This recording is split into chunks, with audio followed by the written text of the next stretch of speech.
और हमारे साथ दो बहुत ही खास मेहमान जुड़ रहे हैं। लखनऊ से बीजेपी नेता मनोज मिश्रा जुड़ रहे हैं हमारे साथ, और देहरादून से पूर्व मुख्यमंत्री रमेश पोखरियाल निशंक साहब जुड़ रहे हैं। आप दोनों ही नेताओं का बहुत बहुत स्वागत है।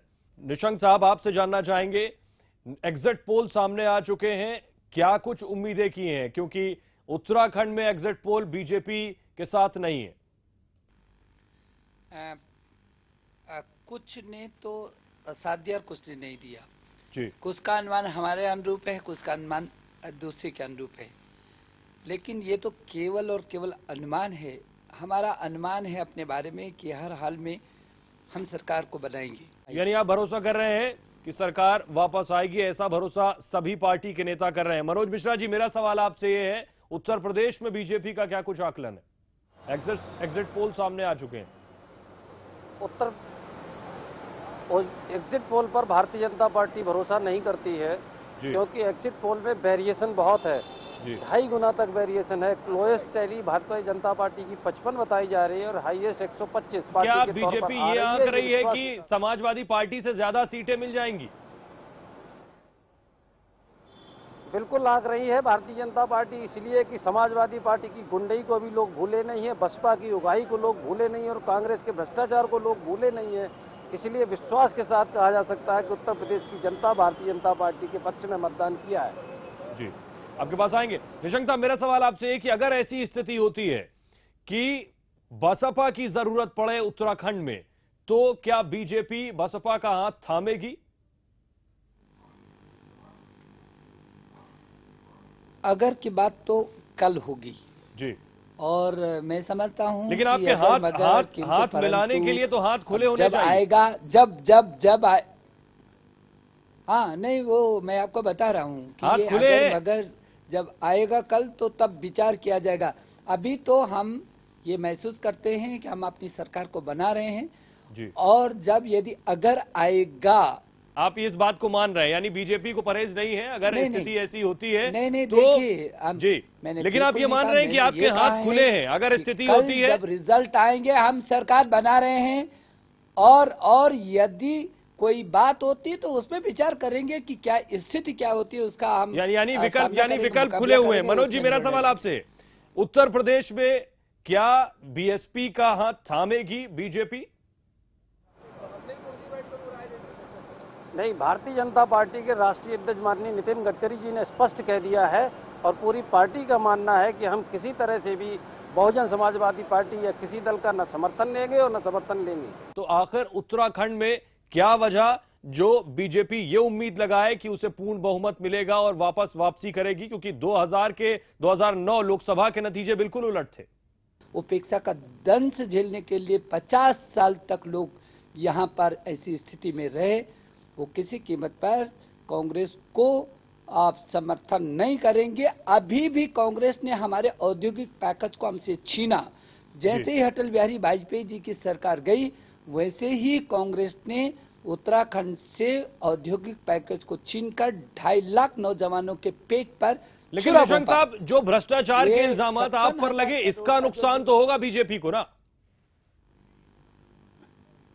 किस पर लगे आप मुझे बताइए ना, आपसे पूछता हूं, किस पे आरोप लगे हैं और कौन से आरोप हैं, बताइए।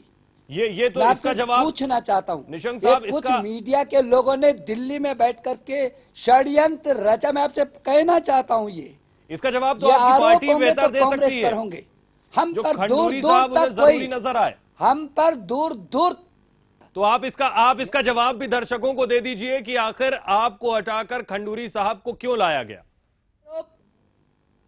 हटाया नहीं, मुझे हटाया नहीं है। आपको मालूम है, मेरे राष्ट्रीय नेतृत्व ने कहा एक रणनीति के तहत हम निशंक जी को राष्ट्रीय उपाध्यक्ष बना रहे हैं और खंडूरी जी को यहाँ की जिम्मेदारी सौंप रहे हैं। इसके पीछे क्या वजह थी? क्यों कर रहे हैं? बहुत बहुत शुक्रिया P7 न्यूज से बात करने के लिए। और चुनाव नतीजों के बाद आपके पास वापस दोबारा आएंगे और इस बात की पुष्टि भी ये नतीजे करेंगे कि जो इल्जामात आप पर लगे हैं जनता ने उन्हें सिरे से नकार दिया है। बहुत बहुत शुक्रिया। मनोज जी हमारे साथ जुड़े हुए हैं। मनोज जी, मेरा सवाल आपसे यह है, आखिरी सवाल, कि आखिर अगर उत्तर प्रदेश की जनता पूर्ण बहुमत से बीजेपी को नवाजती है तो इसके पीछे क्या वजह है? मायावती पर विश्वास किया था कि ये सुशासन देंगी, लेकिन जिस तरह से उगाही उत्तर प्रदेश में हुई और औरैया लेकिन के मनोज जी, गुप्ता आपको भी की तो देखा, हत्या आप हुई भी तो उगाही के बीएसपी चक्कर के में, साथ तब रहे, से लेकर 95 में भी आप साथ थे, 96-97 में भी साथ थे और 2002 में भी। आप बीएसपी से कैसे अलग है? उस समय की राजनीतिक परिस्थितियां देखिए, उस समय भारतीय जनता पार्टी जब साथ थी तो हाथी पर अंकुश का काम कर रही थी। लेकिन मनोज जी, बड़ा सवाल ये है, आप कह रहे हैं कि हाथी हाथी निरंकुश हो गया, लेकिन आपके पास तो उत्तर प्रदेश में कोई नेता ही नहीं था। आपको तो मध्य प्रदेश से नेता लेके आना पड़ा और एग्जिट पोल बता रहे हैं कि बुंदेलखंड, जहां के चरखारी से उमा भारती सीट लड़ रही है, वो सीट भी वो हारने वाली है। देखिए, इस तरह की बातों को विश्वास नहीं किया जा सकता। उमा भारती पूरे विश्वास के साथ जीत रही है और भारतीय जनता पार्टी सबसे बड़े राजनीतिक दल के तौर पर उभर कर आ रही है। एग्जिट पोल के आधार पर कोई निर्णय ले लेना, यह राजनीति की सबसे बड़ी भूल होती है, जो 2 चुनावों में 2004 और 2007 में देखा जा चुका है। अगर जनता, उत्तर प्रदेश की जनता समाजवादी पार्टी, कांग्रेस और बीएसपी से त्रस्त थी तो बीजेपी को ऐसे ही चुनती। उमा भारती की जरूरत क्यों पड़ी? देखिए, ऐसा कुछ नहीं है। ऐसा कई बार हिंदुस्तान की राजनीति हुआ है जब एक नेता दूसरे प्रांत से चुनाव लड़ा है। इंदिरा तो गांधी उमा भारती जी खुद लड़ने अपनी स्वेच्छा से आई हैं या पार्टी की मर्जी से आई हैं? भारतीय जनता पार्टी में स्वेच्छा नहीं, पार्टी का निर्णय चलता है जी। लेकिन जिस तरह से उत्तराखंड में खंडूरी है, जरूरी चला, उस तरह अगर ये भी खबरें हैं कि उत्तर प्रदेश में अगर आपने उमा भारती को मुख्यमंत्री के तौर पर प्रोजेक्ट किया होता तो शायद तस्वीर और बेहतर होती। देखिए, कयासों पर राजनीति नहीं हो सकती, राजनीति धरातल पर होती है और भारतीय जनता पार्टी ने धरातल पर राजनीति के सामूहिक नेतृत्व का निर्णय उत्तर प्रदेश में तो लिया मनोज जी, है। फिर ये बताएं कि इसलिए उत्तराखंड में खंडूरी साहब को प्रोजेक्ट करना और उत्तर प्रदेश में किसी को प्रोजेक्ट ना करना, ये सियासत के 2 अलग अलग पहलू के मायने बता दें। देखिए, मैं उत्तर प्रदेश का प्रवक्ता हूं, मैं अपने को उत्तर प्रदेश की सीमाओं में सीमित करता हूं। लेकिन पार्टी की सोच, मनोज जी, जिस पार्टी की सोच की आप बात कर रहे हैं कि पार्टी कलेक्टिव लीडरशिप पर चलती है और ऊपर से सब लोग मिलकर निर्णय लेते हैं, वही निर्णय तो उत्तराखंड के लिए भी लिए गए ना। मैंने बताया ना कि मैं उत्तर प्रदेश की सीमाओं के अंदर आपसे बात कर सकता हूं। मैं उत्तर प्रदेश भारतीय जनता पार्टी का प्रवक्ता हूं। दिल्ली, उत्तराखंड में क्या हो। मनोज जी, बहुत बहुत शुक्रिया। कल आने वाले नतीजे ये तस्वीर साफ कर देंगे कि बीजेपी उत्तर प्रदेश में क्या वाकई पूर्ण बहुमत के साथ आ रही है। आपको बहुत बहुत बधाई भी और आपको बहुत बहुत शुभकामनाएं।